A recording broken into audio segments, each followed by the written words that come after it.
জুলাই সনদ বিএনপি বাস্তবায়ন করবে না, আপনারা এই অভিযোগ করবেন না, কারণ বিএনপি কিন্তু বলছে আমরা এটা অক্ষরে অক্ষরে বাস্তবায়ন করব। তারা জুলাই সনদকে ঢাল বানাচ্ছে, কোনটাকে আড়াল করতে চাচ্ছে? গণভোটকে আড়াল করতে চাচ্ছে। কাজে আমাদের দাবি হতে হবে যে আপনারা গণভোট বাস্তবায়ন করেন, আমরা অন্য কিছু বুঝি না। জুলাই সনদ আপনি আপনার নোট অফ ডিসেন্ট অনুযায়ী করেন, সেটুকু আমরা মেনে নিতে প্রস্তুত আছি, কিন্তু গণভোট যেটা প্রশ্নে বলা আছে সেটা অ্যাজ ইট ইজ বাস্তবায়ন করেন। 1991 সালের গণভোট, বেগম খালেদা জিয়া যে গণভোট করেছিলেন, সংবিধানের 16টা অনুচ্ছেদের ব্যাপারে জনগণের মতামত চাওয়া হয়েছিল। তখন কি পার্থ সাহেবদের মনে হয় নাই যে 12টার সাথে আমি একমত, 4টার সাথে আমি একমত না? আর প্রশ্ন করেন যে সংবিধান সংস্কার পরিষদ কোথা থেকে আসলো?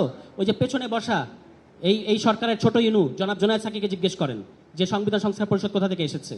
এই সমস্ত প্রশ্ন করে বাংলাদেশের মানুষের যে গণভোটের মধ্য দিয়ে যে রায় দিয়েছে, এটাকে আপনারা অবজ্ঞা করে আপনারা যদি মনে করেন, আপনাদের ইতিহাস মনে করে দেখেন, কোনো বাড়ি কিন্তু ক্ষমতা হস্তান্তরের মুহূর্তে আপনারা কোনো সুষ্ঠুভাবে ক্ষমতা হস্তান্তর করতে পারেন নাই। 96 পারেন নাই, 2006 পারেন নাই।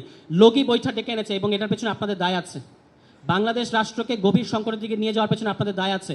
আজকে যদি আপনারা ভালোয় জেন্টলসম্যান অ্যাগ্রিমেন্টের মতো করে যদি এগুলো বাস্তবায়ন আপনারা না করেন, তাহলে বাংলাদেশে আপনারা মনে করছেন ওই যে সালাউদ্দিন ভাই বলেছেন কমিশনে যে 15 বছরের আগে আর কোনো গণঅভ্যুত্থান হবে না। এটা হচ্ছে ওনাদের হিসাব। ফলে উনি 15 বছর ধরে একই কাজ করবেন এবং সেই কারণে কত ভয়াবহ কাজ তারা করেছেন। তিনি নিজে একজন গুমের শিকার।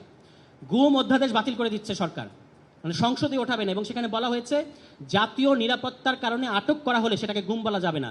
উদ্দেশ্যটা বুঝে দেখেন, জাতীয় নিরাপত্তার দোহাই দিয়ে তারা শুধু আটক করবে তাই না, তারা যে আটক করেছে এই তথ্য গোপন করবে। কারণ আদারওয়াইজ এটার সাথে গুমের সম্পর্ক কি? আপনি জাতীয় নিরাপত্তার কারণে আটক করতে হলে বিশেষ ক্ষমতা আইনে করেন, সেখানে 90 দিন বিনা মামলায় মানে বিনা ওয়ারেন্টে আটক রাখার বিধান আছে, কিন্তু আপনাকে বলতে হবে আমি আটক করেছি। কিন্তু এখন তারা গুম করবে, সেটাকে জাতীয় নিরাপত্তার দোহাই দেবে এবং সেই তথ্যটা তারা গোপন করবে। এইটা তারা নির্লজ্জের মতো বলে যাচ্ছে। মানবাধিকার অধ্যাদেশ তারা বাতিল করে দিচ্ছে। এই সরকারের তারা বলে আমাদের 1200-র বেশি লোক গুম হয়েছে, সেরকম একটা সরকার। আমার খুব দুঃখ লাগে, আমাদের তুলি আপা মানবাধিকার ওই যে মায়ের ডাক করেছিলেন, আমরা তাকে সমর্থন দিয়েছি পুরো আওয়ামী লীগ পিরিয়ডে। আজকে শুধুমাত্র আপনি একটা আসন থেকে দাঁড়িয়েছেন বলে চুপচাপ রয়ে গেছেন। এটা খুব দুর্ভাগ্যজনক বাংলাদেশের জন্য। কথা বলতে পারছেন না, জোনায়েদ সাকি কথা বলতে পারছেন না। এই জায়গায় নিয়ে গেছে বাংলাদেশের বিএনপি সরকার। ফলে এই যে সংসদীয় স্বৈরতন্ত্র, আপনাদেরকে সিদ্ধান্ত নিতে হবে, আপনারা কি গণতান্ত্রিক পদ্ধতিতে সরকার পরিচালনা করবেন নাকি সংসদীয় স্বৈরতন্ত্রের দিকে নিয়ে যাবেন। যদি সংসদীয় স্বৈরতন্ত্রের দিকে যান, তাহলে ওই ফুয়াদ ব্যাক আলোচনায় বলেছে যে শেখ হাসিনার যে হেলিকপ্টারে ওঠার যে ছবি, এটা বাধাই করে রাখতে বলেছেন। আমিও আপনাদেরকে বললাম 5 তারিখের পরে শুধু শেখ হাসিনা না, 300 জন এমপি, সমস্ত মন্ত্রী, পুরো বিচার বিভাগ গা ঢাকা দিয়েছে। সেই দিকে আপনারা যায়েন না, আপনারা কিন্তু আওয়ামী লীগ হতে পারবেন না। আওয়ামী লীগের মতো এত শক্তিশালী আজকে যারা আপনাদেরকে ওই নানাভাবে পিঠ চাপড়াচ্ছে, এরা কেউ আপনাদের বন্ধু না। আমরা আপনাদের বন্ধু, কারণ আমরা আপনাদেরকে সাবধান করছি এখনই।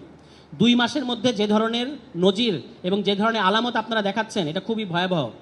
কাজেই বাংলাদেশের জনগণকে হাইকোর্ট দেখানো বন্ধ করেন, সংসদের এই 2/3 গরম দেখানো বন্ধ করেন, জনগণের গণভোট মেনে নেন। এটাই আপনাদের একমাত্র এক্সিট রুট। আদারওয়াইজ যে ঘটনা ঘটবে পরে বলেন না যে আমরা আপনাদেরকে সাবধান করি নাই। আমরা আপনাদেরকে সাবধান করছি, আপনাদের আমরা শুভাকাঙ্ক্ষী। এবং শহীদ প্রেসিডেন্ট জিয়াউর রহমান এবং বেগম খালেদা জিয়া 2 জন কিংবদন্তি ব্যক্তির আপনি সন্তান। সুতরাং আপনাকে ইতিহাসের কলটা বুঝতে হবে। তারা 2টো গণভোট আয়োজন করেছে। তারা একজন বহুদলীয় গণতন্ত্র নিয়ে এসছে, একজন সংসদীয় গণতন্ত্র নিয়ে এসছে। আর আপনি কি বাংলাদেশকে সংসদীয় স্বৈরতন্ত্রের দিকে নিয়ে যাবেন? আশেপাশের কিছু দালালের কুপরামর্শে আপনি নিজের বিবেক খাটান। জনাব তারেক রহমানকে আমরা শুধু এই অনুরোধটা করব।